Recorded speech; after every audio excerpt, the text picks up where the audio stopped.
The moment the tow truck lowered its metal arms toward my police SUV, I felt every eye in the neighborhood turn on me, not just as a new homeowner, but as a black woman in a place that didn't want me. And when the HOA president screamed she was calling 911 to report an impersonator, I realized this wasn't just about parking. It was about power, prejudice, and who they thought belonged here.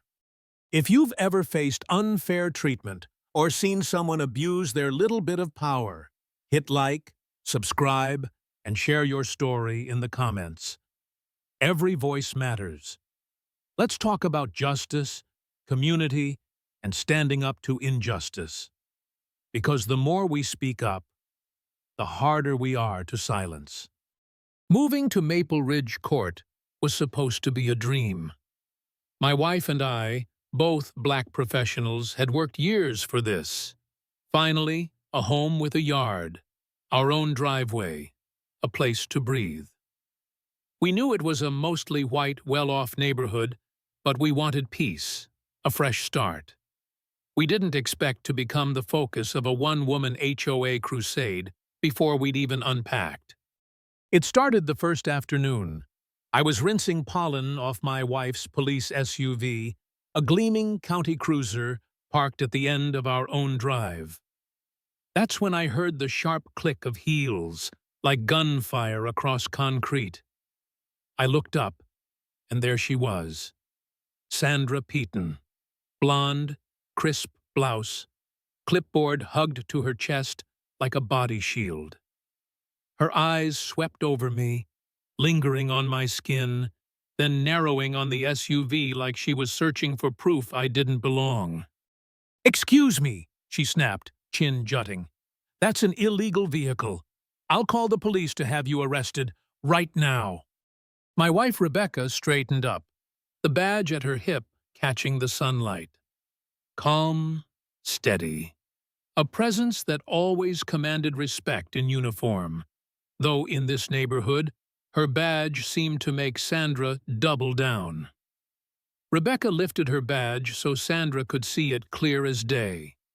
"Ma'am, I am the sheriff of Pine Valley County. Is there something I can help you with?" Sandra's jaw worked up and down, but nothing came out. She stared at Rebecca, then me, as if waiting for one of us to admit to some invisible crime. That first encounter set the tone.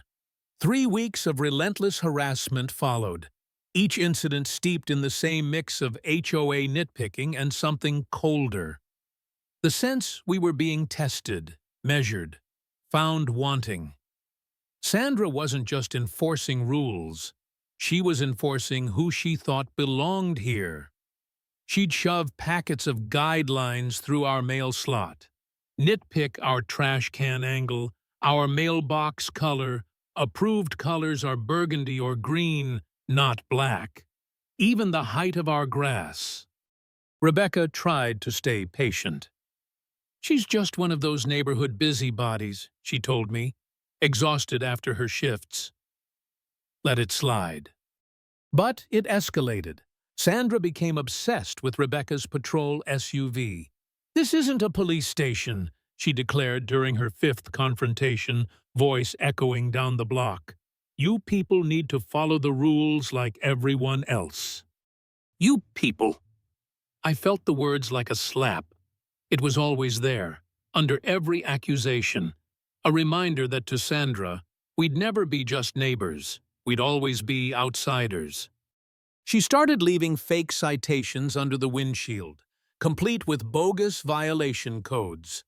She took photos at all hours, measuring with a tape like a cop at a crime scene. Emails went out to the whole neighborhood, commercial vehicle in the driveway, lowering property values. Does anyone care about our standards?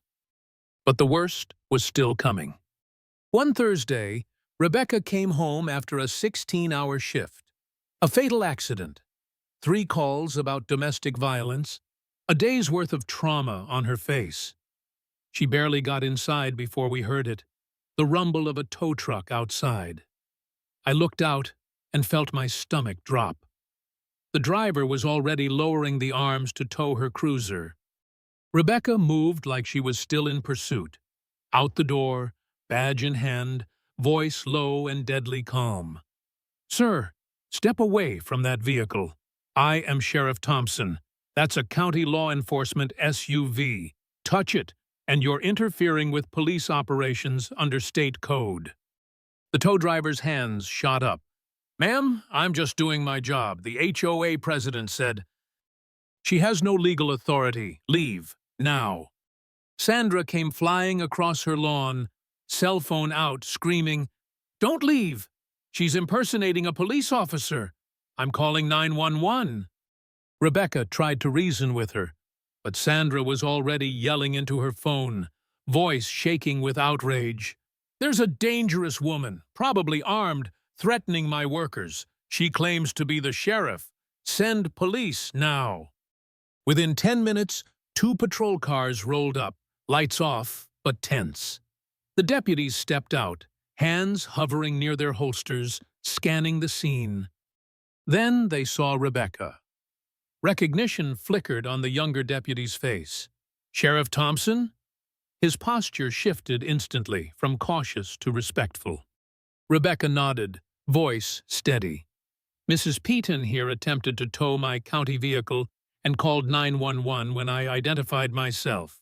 She's making a false emergency report." The sergeant took Sandra aside, voice flat with annoyance. "Ma'am, did you call 911 on the county sheriff? You realize false reports are a criminal offense, right?" Sandra stammered, caught, embarrassed, cornered in front of neighbors now watching from their porches. The tow driver, red-faced, explained she'd insisted the HOA rules overruled state law. The deputies shook their heads, clearly tired of this routine. The next day, the fallout started. Emails flew, neighbors confessing they'd all been victims of Sandra's vendetta. The HOA board called an emergency meeting at the community center. It was packed. White faces, wary glances, but for once the room wasn't on her side. Neighbors stood up, citations for 43-degree trash can angles, threats over garden gnomes, a contract with her own nephew's inspection company. Then Rebecca spoke. "I've dealt with real criminals for 15 years, but never anyone who abused their position like this. HOA rules are not laws. They do not supersede basic rights or state and local law. And no one has the right to harass their neighbors or weaponize the police over personal grudges, or because they don't like what their neighbors look like." A hush fell. Even Sandra's usual defenders looked away. The board president asked Sandra for proof of her claims, real bylaws banning driveway parking. She blustered, but nothing materialized. Turns out, she'd tried to forge an edition after the fact, using different ink just to target us. That was the last straw. The board voted to strip her of her position and ban her from serving on the HOA for 5 years. They apologized in writing to every neighbor she'd harassed, and when they found the forged bylaw edition, they moved to file for legal action, fraud, potential fines, even criminal charges. A week later, Sandra's house had a for sale sign. I caught her one last time, loading boxes into her trunk. For a split second, she looked not like a tyrant, but a woman who'd lost everything over her own pettiness and hate. Rebecca parked her patrol SUV in our driveway as always. She turned to me, exhausted but finally at peace. "Think she learned her lesson?" she asked, lips curled in a wry smile. I shrugged, arm around her shoulders. People like that rarely change, but this time, the system worked. This time, we got justice. This story isn't just about a parking dispute or an entitled neighbor. It's about what happens when people weaponize systems, rules, laws, even police, against those they see as outsiders. If you've ever faced injustice, discrimination, or been underestimated for who you are, know this: you're not alone, and your voice matters. Share your story, your wins, your struggles in the comments. Don't forget to like, subscribe, and join this community, because together we can stand up to injustice, one story at a time. Hoi, ChatGPT.